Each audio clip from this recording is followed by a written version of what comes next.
Sorry. Thank you, Mr Acting Deputy President. I present the final report of the Select Committee on Foreign Interference through Social Media, together with the accompanying documents, and I move that the Senate take note of the report. Mr Acting Deputy President, I am pleased to present the report from the Senate Select Committee on Foreign Interference through Social Media, examining the risk to Australia's democracy and values by foreign interference through social media, including via the spread of disinformation. At the outset, I want to thank my fellow committee members, in particular the Deputy Chair, Senator Walsh, for their constructive and bipartisan collaboration on what is one of Australia's most pressing security challenges. I'd also like to acknowledge Senator McAllister and our late colleague, Senator Molan, who first led the inquiry into foreign interference through social media in the 46th Parliament. Foreign interference is now Australia's principal national security concern. It is pervasive, insidious, subtle and has the potential to undermine our values, freedoms and way of life. Australia has led the world in combating foreign interference and has moved quickly to counter the threat through reforms including the introduction of the Foreign Influence Transparency Scheme in 2018, the Foreign Arrangement Scheme in 2020 and the decision to exclude Huawei from our 5G network in 2018. However, foreign interference tactics have continued to evolve along with technology, and the threat has only increased in the worsening strategic environment we find ourselves in. Authoritarian regimes continue to threaten democratic societies through targeted disinformation campaigns that use social media to advance their strategic interests. Perpetrating states use these platforms to skew public debate, undermine trust in public institutions and peddle false narratives. The proliferation of emerging technologies like artificial intelligence has made their job easier, dramatically increasing the scale and reach of foreign interference campaigns. This calls for urgent action to ensure Australia stays ahead of the threat. Social media platforms are the new town square in liberal democracies. It was estimated in February last year that some 21.45 million Australians are active social media users, and more than half of all Australians use social media as a news source.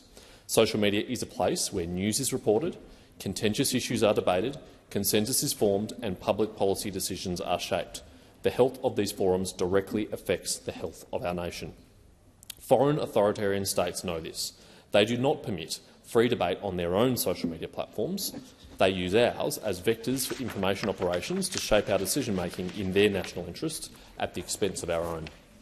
As ASIO assessed, social media itself is not the threat, but it serves as a vector for foreign interference. Not all social media platforms are the same. The ability for social media platforms to be weaponised varies according to the laws of the country from where it is headquartered.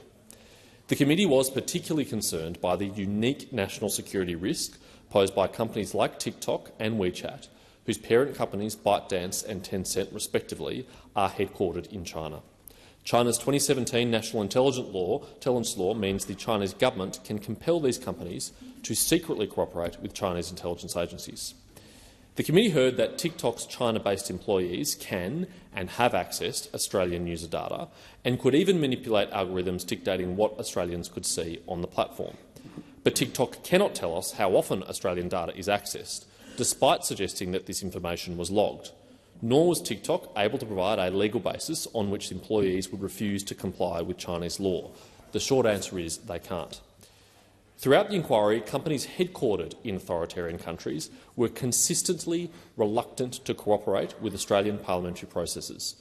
TikTok was hesitant to provide witnesses sought by the committee and was evasive in their answers when they finally did agree to appear. WeChat showed contempt for the parliament by refusing to appear at all and through disingenuous answers it provided to questions in writing.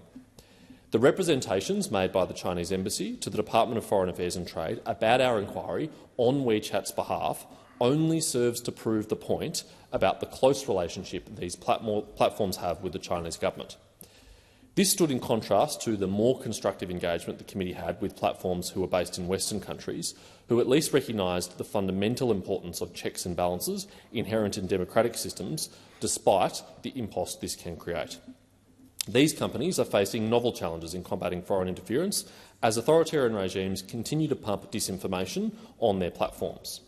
Between 2017 and 2022, Facebook's parent company, Meta, disabled more than 200 covert influence operations originating from more than 60 countries that targeted domestic debate in another country. In the first quarter of 2023, YouTube terminated more than 900 channels linked to Russia and more than 18,000 linked to China. In the case of both authoritarian and Western-based platforms, the committee explored concerns platforms are being used to both pull and push information to gather intelligence on individuals that will enable them to be targeted, to gather behavioural data by population or cohort to refine interference campaigns, to harass and intimidate Australia's diaspora communities, and to undermine societal trust, spread disunity and influence decision-making.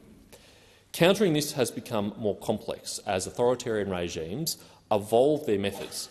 Artificial intelligence and commercialisation of disinformation services, where state actors engage companies to orchestrate disinformation campaigns, threaten to exponentially increase the scale and reach of foreign interference through social media.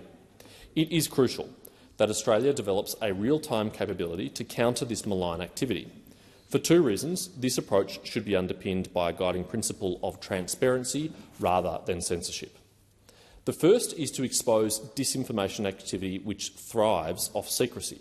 The second is to empower Australians so that they can both evaluate the content they see on these platforms and the conduct of the platforms themselves. For example, state-affiliated media entities should be proactively labelled on all platforms. Any content censored at the direction of a government should be disclosed to users. Platforms should be open to independent external researchers who can investigate and attribute coordinated inauthentic behaviour. The access to user data, especially to employees based in authoritarian countries, must be disclosed. WeChat comprehensively failed the transparency test by refusing to participate in public hearings on the basis that, despite its significant digital presence, it does not have a legal presence in Australia.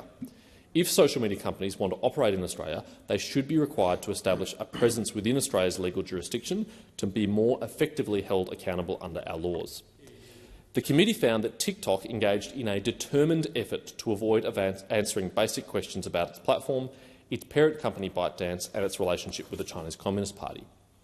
We recommend that companies that repeatedly fail to meet the minimum transparency requirements should be subject to fines and, as a last resort, may be banned by the Minister for Home Affairs with appropriate oversight mechanisms in place. Should the US government force ByteDance to divest ownership of TikTok to another company that is not beholden to the Chinese Communist Party, the Australian government should consider similar action. The April 2023 TikTok ban on government-issued devices due to serious espionage and data security risks should also apply to government contractors and entities designated as systems of national significance. We must move beyond a whack-a-mole approach to assess and mitigate the next TikTok before it is widely deployed on government devices. Amended Magnitsky-style sanctions, greater enforcement of espionage and foreign interference offences, and support for diaspora communities targeted by transnational oppression all need to be part of a package of reforms to make Australia a harder target. Despite Australia's world-leading efforts to counter foreign interference, evolutions in technology and the threat environment demonstrates that there is more work to be done to protect Australia from sophisticated disinformation campaigns of authoritarian regimes. With a concerted effort by government, the private sector and civil society, we can ensure that Australia's way of life prevails and preserve the extensive benefits that social media platforms do provide while managing the accompanying risks. I commend the report to the Senate. Thank you, Senator Panner.